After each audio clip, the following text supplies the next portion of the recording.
Central Edinburgh at 7 a.m, the no-rush hour. It's the lost city look in a city with a lot to lose. £300 million for starters, because this year the summer festivals are cancelled.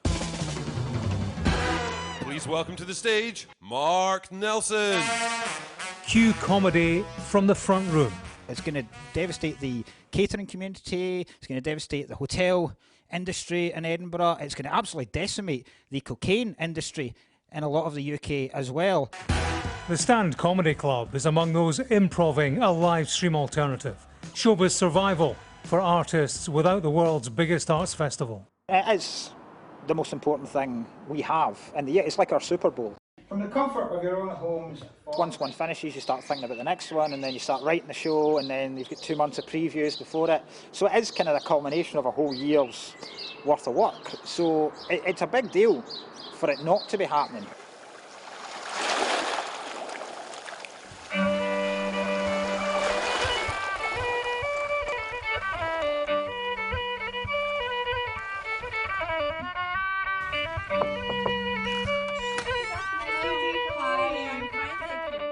In Cromarty, Dr. Catherine Brown plays for patients, musical therapy, even in 2 pairs of protective gloves. This Highlands GP has worked around the world and has known disaster, like the Christchurch earthquake in New Zealand. What she saw then is in keeping with what she sees now. It's mainly about people coming together at a time like this, within the healthcare profession, out with the healthcare profession, and members of the community rallying together to help out in a real time of crisis. More people in Scotland have died from coronavirus than previously thought. At her daily briefing, Nicola Sturgeon says the change in the way that deaths are recorded. I'm not from a military background myself, but I feel like this is, touchwood, I hope as close a situation to a military being called to service as I might ever get to, but because we are on the front line, but on the front line in a medical sense. Can you see and hear me okay? I can see and hear you. There's a slight delay. I think it helps me remind myself that I am a human being, and I don't always have the answers. And I think, to be honest, certainly working in general practice, we do work with a lot of uncertainty. Are you using Zoom or WhatsApp? But this is learning to deal with uncertainty on a different basis altogether, you know, and something that, like I say, none of us have ever come across before. In this crisis of life and death, football is less important. But its life and death is an issue. Meet Raith Rovers fan Rory. It's a way that you still connect with friends and also family. Margie.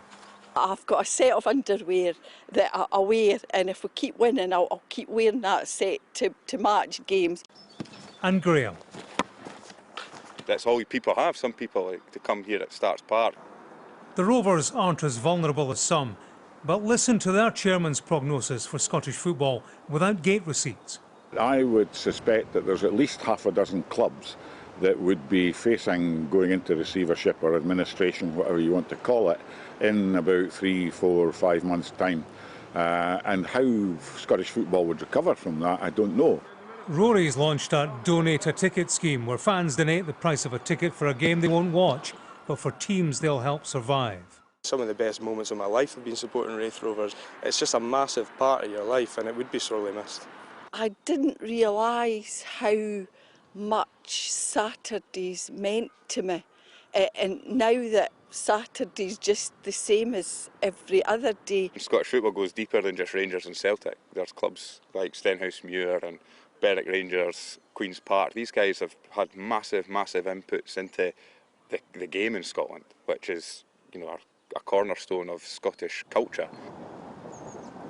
Back in Edinburgh, I went to the city's Marie Curie hospice, where social distancing has made its annual daffodil appeal impossible, and they're seeking emergency donations. And you can see up the corridor here. It's a financial hit adding to emotional impact on a place that treats people with terminal illness. We need our families, especially for what we're going through. Angela McLaughlin's husband and 2 daughters aren't able to pay her a visit. Coronavirus precautions forbid it. It's been happening to everyone, but more so for the kids missing the likes of Mother's Day. I missed my youngest daughter's birthday. She turned 14, and it's been hard on them as well, not being able to see me. Okay, we're doing FaceTime, but it's not the same. You want a cuddle from them. Here they made a decision from day one to prevent the experience of so many casualties of this pandemic. With precautions, they time one final family visit so that no one dies alone. If we can give that comfort to families, then that makes a difference. Because conversely, we know that if people aren't there and can't see, and therefore it's their imagination, then that's when they start being tortured by it in weeks and months and sometimes even years to come. So this really matters. On life and death, the other rules rewritten. James Matthews, Sky News, Edinburgh.